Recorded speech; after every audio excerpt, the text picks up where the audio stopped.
Hello everyone, hope you all are doing good so far. Welcome to my channel. This is Anusha. So మనం previous వీడియోలో types of chopper, అసలు chopper అంటే ఏంటి, introduction and step up chopper, step down chopper, class A chopper ఇవన్నీ చెప్పుకున్నాం కదా. ఈ వీడియోలో క్లాస్ బి చాపర్ గురించి చెప్పుకుందాం. ఓకే, యాక్చువల్గా నేను కంటిన్యూస్గా క్లాసెస్ చెప్పలేకపోతున్నా, నాకు కొంచెం హెవీ వర్క్ లోడ్ ఉండడం వల్ల.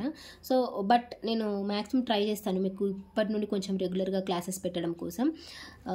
So let's enter into our topic, class B chopper. ఓకేనా.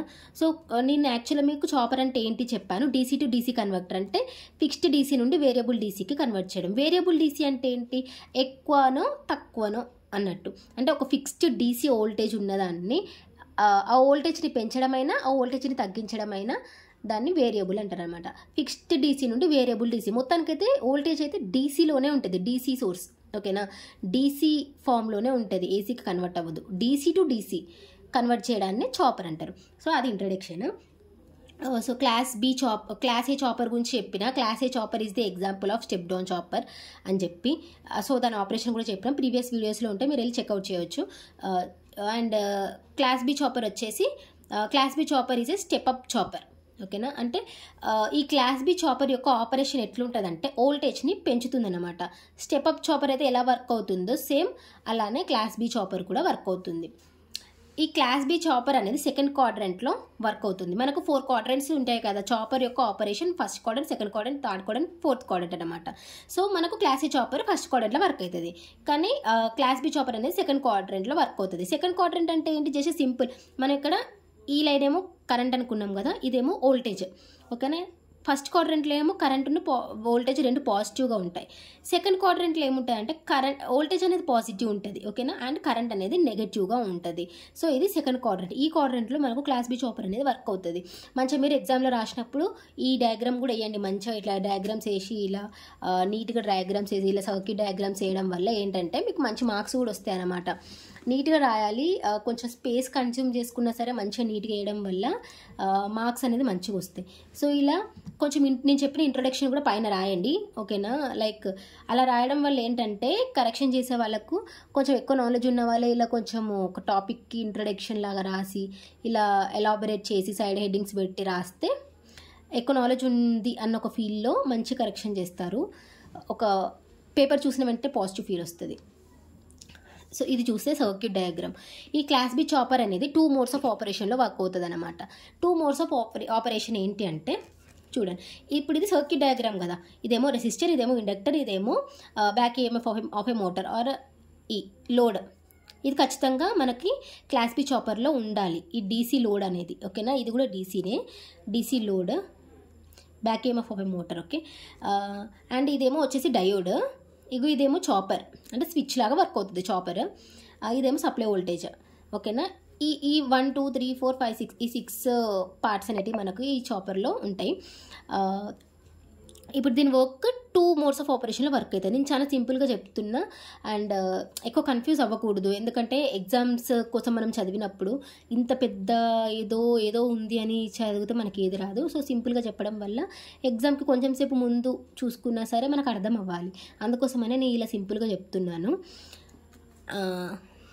2 మోడ్స్ ఆఫ్ ఆపరేషన్లో ఏంటంటే, ఒకటేమో స్విచ్ ఆన్లో ఉన్నప్పుడు, ఒకటేమో స్విచ్ ఆఫ్లో ఉన్నప్పుడు. స్విచ్ ఆన్లో ఉన్నప్పుడు ఏమవుతుంది, స్విచ్ ఆఫ్లో ఉన్నప్పుడు ఏమవుతుంది సర్క్యూట్కి, అంతే simple. First a mode of operation చూద్దామంటే, స్విచ్ ఆన్లో ఉన్నప్పుడు ఏమవుతుందని చూద్దాం. ఓకేనా, ఇప్పుడు స్విచ్ ఆన్లో ఉన్నప్పుడు ఏమవుతుందంటే క్లోజ్ అవుతుంది కదా స్విచ్ ఎలా ఆన్ చేస్తాం మనం అంటే గేట్ సిగ్నల్ ఇస్తాం. ఆబ్వియస్లీ స్విచ్ అనేది ఎట్లా ఇస్తాం, గేట్ సిగ్నల్ ఇవ్వడం వల్లనే కదా ఆన్ అవుతుంది. సో కొంచెం గేట్ పల్స్ ఇస్తాం, గేట్ పల్స్ ఇవ్వడం వల్ల మనకి స్విచ్ అనేది ఆన్లోకి వస్తుంది. స్విచ్ ఆన్లో ఉన్నప్పుడు ఏమవుతుందంటే మనకి ఇక్కడ మీరు చూస్తున్నారు కదా, ఈ బ్యాక్ ఈఎంఎఫ్ లోడ్లో స్విచ్ ఆన్ చేసినప్పుడు ఏమవుతుందంటే కరెంట్ అనేది ఈ నుండి ఇండక్టర్ నుండి రెసిస్టర్ నుండి చాపర్కి ఫ్లో అవుతుంది అన్నమాట. అంటే ఎలా ఉంటుందంటే చూడండి. ఓకే, ఫస్ట్ పాత చెప్పే ముందు మీకు ఒక క్లారిటీ ఇస్తాను. మనకు సప్లై అనేది సోర్స్ నుండి లోడ్కి వస్తేనేమో అది కరెంట్ పాజిటివ్, అంటే ఇలా వస్తేనేమో పాజిటివ్ కరెంట్ అన్నమాట. ఓకేనా, మనకు లోడ్ నుండి సోర్స్ సైడ్ వెళ్తుందంటే అది నెగటివ్ కరెంట్. ఇగో ఇప్పుడు మనకి ఇలా వెళ్తుంది అనుకోండి, ఇది నెగటివ్ కరెంట్ కిందకి వస్తుంది. ఇప్పుడు మన ఆపరేషన్ ఎట్లుంది, మన స్విచ్ ఆన్ చేసిన వెంటనే మన కరెంట్ అనేది ఫ్లోయింగ్ ఎట్లుంటుంది అంటే ఇలా ఇలా ఉంటుంది.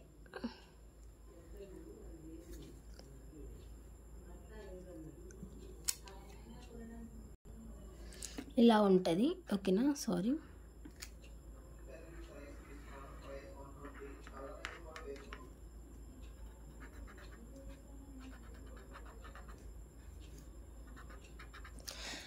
సారీ, ఈ లైన్ కాదు, కొంచెం ఇగ్నోర్ చేయండి. సో మనకు కరెంట్ ఫ్లోయింగ్ అనేది ఎట్లున్నదంటే ఇలా ఉంది. ఈ నుండి ఇండక్టర్ నుండి రెసిస్టర్ నుండి మళ్ళీ స్విచ్కి వచ్చి మళ్ళీ ఈకి వస్తుంది అన్నమాట. ఓకేనా. సో ఇక్కడ నేను అదే మెన్షన్ చేశాను. గేట్ పల్స్ ఇచ్చినప్పుడు సిహెచ్ అనేది ఆన్ అవుతుంది. And the current flow from ఈ టు ఇండక్టర్ నుండి రెసిస్టర్ నుండి మళ్ళీ స్విచ్ నుండి మళ్ళీ ఈకి ఫ్లో అవుతుంది అన్నమాట. డయోడ్ డి అనేది ఓపెన్ సర్క్యూటెడ్ అంటే రివర్స్ బయాస్లో ఉంటుంది, అటు సైడ్ వెళ్ళదు.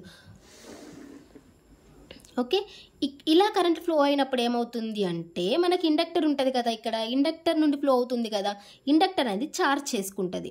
అంటే ఇండక్టర్ ఛార్జ్ అవుతుంది, ప్లస్ మైనస్ ఈ పొలారిటీస్లో ఇండక్టర్ ఛార్జ్ అవుతుంది.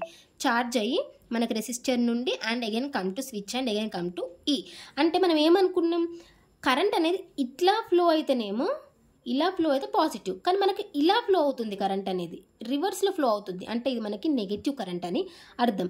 సో ఇక్కడ మనకు వచ్చే వోల్టేజ్ ఏంటంటే output voltage is equal to 0. ఇక్కడ ఎలాంటి వోల్టేజ్ ఉండదు, ఎందుకంటే షార్ట్ సర్క్యూటెడ్లో ఉంది. ఇక్కడ మనం వోల్ట్మీటర్ పెట్టి చెక్ చేస్తే ఇక్కడ మనకు వోల్టేజ్ అనేది 0నే వస్తుంది. ఓకేనా. అండ్ కరెంట్ అనేది ఐ అవుట్పుట్ అనేది మనకి నెగటివ్ ఉంటుంది. Okay, negative.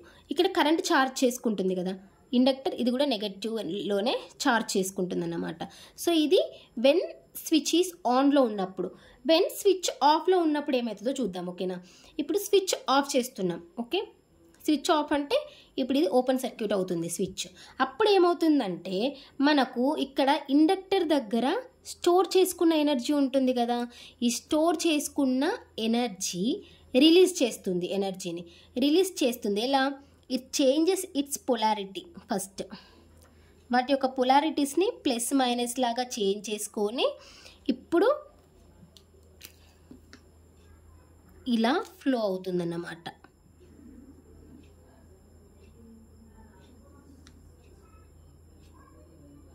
ఇలా ఫ్లో అవుతుంది.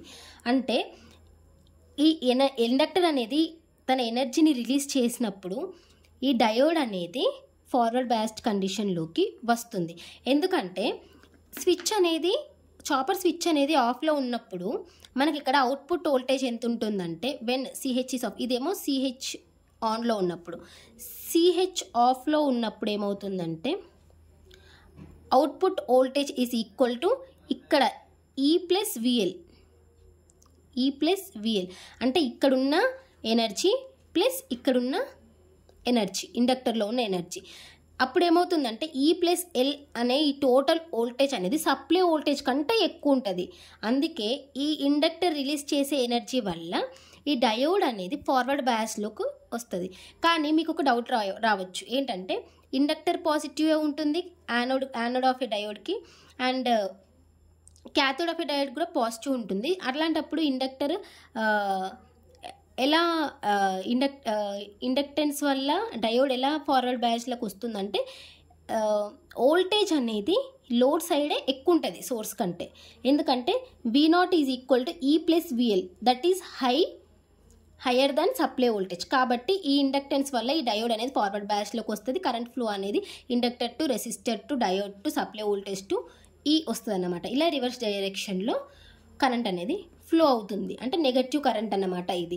అంటే మనకు స్విచ్ ఆన్లో ఉన్నా ఆఫ్లో ఉన్నా మనకు కరెంట్ అనేది నెగటివ్నే ఉంటుంది. ఎప్పుడు కరెంట్ అనేది పాజిటివ్లో రావట్లేదు, అంటే మనకి ఈ ఫామ్లో రావట్లేదు కరెంట్ అనేది, ఎప్పుడు రివర్స్లోనే ఉంటుందన్నమాట మనం అజ్యూమ్ చేసుకున్న దాని ప్రకారం. అంటే ఇక్కడ మనకు మొత్తం నెగటివ్ కరెంటే ఉంటుందన్నమాట. So I0 is equal to negative. ఇక్కడ కూడా సిహెచ్ ఆన్లో ఉన్నప్పుడైనా సిహెచ్ ఆఫ్లో ఉన్నప్పుడైనా కరెంట్ అనేది నెగటివ్నే, వోల్టేజ్ అనేది మాత్రమే పాజిటివ్లో ఉంది. అండ్ సిహెచ్ ఆఫ్లో ఉన్నప్పుడు వోల్టేజ్ అనేది హయ్యర్ దాన్ సప్లై వోల్టేజ్, అంటే సప్లై వోల్టేజ్ కంటే ఎక్కువ ఉంది. అంటే ఇక్కడ ఏం చేసింది, మనకి స్టెప్ అప్ చేసింది. So this is called as step up chopper. ఈ క్లాస్ బి చాపర్లో ఎప్పుడైనా కూడా energy is delivered from load to source. ఓకేనా, సోర్స్ టు లోడ్ కాదు. ఇక్కడ మనము ఏ ఆపరేషన్ చూసుకున్నా కూడా మనకి ఎనర్జీ అనేది సోర్స్ నుండే లోడ్కి పోతుంది తప్ప లోడ్ నుండే సోర్స్కి పోతుంది తప్ప సోర్స్ నుండి లోడ్కి అయితే వస్తలేదు ఇక్కడ కూడా. అందుకే మన స్విచ్ ఆన్లో ఉన్నా కూడా మనకి లోడ్ నుండి సోర్స్కి వస్తుంది, అండ్ స్విచ్ ఆఫ్లో ఉన్నప్పుడు కూడా లోడ్ నుండే వస్తుంది మనకి ఎనర్జీ అయితే. కానీ సోర్స్ నుండి ఎక్కడ ఎనర్జీ అయితే రావట్లేదు. రెండు కండిషన్లో మనకు ఎనర్జీ అనేది లోడ్ నుండే వస్తుంది. కాబట్టి ఇది క్లాస్ బి చాపర్ అని మనం అంటున్నాం. క్లాస్ బి చాపర్లో ఇలా ఉంటుంది. ఇదిగోండి, ఇలా వేవ్ ఫార్మ్స్ చూస్తే ఇది మనకి సప్లై వోల్టేజ్, డీసీ వోల్టేజ్ ఇలా అనుకుంటున్నాం. మనం ఫస్ట్ గేట్ పల్స్ ఇస్తున్నాం అన్నమాట. ఓకేనా, గేట్ పల్స్ ఇస్తున్నాం. ఇదేమో టీ ఆన్ పీరియడ్లో గేట్ పల్స్ ఇచ్చినప్పుడు మనకి సప్లై వోల్టేజ్ అవుట్పుట్ వోల్టేజ్ అనేది 0 ఉంటుంది మనం చెప్పుకున్నాం కదా. అండ్ అవుట్పుట్ కరెంట్ ఎలా ఉంటుందంటే ఇండక్టర్ అనేది ఇట్స్ ఎనర్జీ కదా, సో ఎనర్జీ అనేది నెగటివ్గా ఇంక్రీజ్ అవుతుంది. Okay, and when CH is of కండిషన్లో ఉన్నప్పుడు ఏమవుతుందంటే అవుట్పుట్ వోల్టేజ్ అనేది ఈ ప్లస్ విఎల్, అంటే అక్కడ back EMF plus inductor voltage, that is higher than supply voltage ఉంటుందన్నమాట. వోల్టేజ్ అనేది ఇంక్రీజ్ అవుతుంది. Okay, at the same time current అనేది ఏమవుతుంది, ఇండక్టర్ రిలీజెస్ హిస్ ఎనర్జీ. అంటే ఐ మినిమం నుండి ఐ మ్యాక్సిమంకి ఎట్లా ఇంక్రీజ్ అయిందో అలానే ఐ మ్యాక్సిమం టు ఐ మినిమంకి డిక్రీజ్ అవుతుంది. కరెంట్ అనేది డిక్రీజ్ అవుతుంది. అది కూడా రెండు నెగటివ్లోనే ఉంటుందన్నమాట. మొత్తానికి రెండు అయితే నెగటివ్లోనే ఉంటాయి. సో ఎగ్జాక్ట్గా సేమ్ అలానే ఇట్ రిపీట్స్. మళ్ళీ మనం గేట్ పల్స్ ఇచ్చినప్పుడు మళ్ళీ అవుట్పుట్ వోల్టేజ్ అనేది 0 ఉంటుంది. అవుట్పుట్ కరెంట్ అనేది నెగటివ్గా ఇంక్రీజ్ అవుతుంది. అండ్ ఎప్పుడైతే స్విచ్ అనేది ఆఫ్ చేస్తామో అప్పుడు మళ్ళీ మనకి వోల్టేజ్ అనేది విచ్ ఈజ్ ఈక్వల్ టు ఈ plus VL, that is higher than supply voltage. ఇక్కడ స్టెప్ అప్ అవుతుంది మనకి వోల్టేజ్ అనేది. And inductor releases it's energy which reaches to I minimum again. ఇది మనకి వేవ్ ఫార్మ్స్ అనమాట. సో ఇంత ఫ్రెండ్స్, చాలా ఈజీ క్లాస్ బి చాపర్. మనకు లాస్ట్కి తెలిసింది ఏంటంటే మనకు సప్లై వోల్టేజ్ కంటే అవుట్పుట్ వోల్టేజ్ అనేది ఎక్కువ వస్తుంది అండ్ కరెంట్ అనేది నెగటివ్లో ఉంటుంది. అందుకే ఇది స్టెప్ అప్ చాపర్ అని అంటున్నాం. That's it friends. Thank you for watching this video. ఈ వీడియో కనుక మీకు నచ్చినట్లయితే ప్లీజ్ లైక్ చేయండి, subscribe to my channel, bell icon మాత్రం క్లిక్ చేయడం మర్చిపోకండి. ఫర్ మోర్ అప్డేట్స్ మీకు ఇంకా నేను చాలా టాపిక్స్ ఎక్స్ప్లెయిన్ చేసి పెడతాను. నాకు మీరు ఈ వీడియోస్ నచ్చితే ఫ్రెండ్స్కి కూడా షేర్ చేయండి, అండ్ ఎవరికైనా యూజ్ అవుతాయి అనిపిస్తే వాళ్ళకు కూడా షేర్ చేయండి. Thank you for watching this video. Stay tune.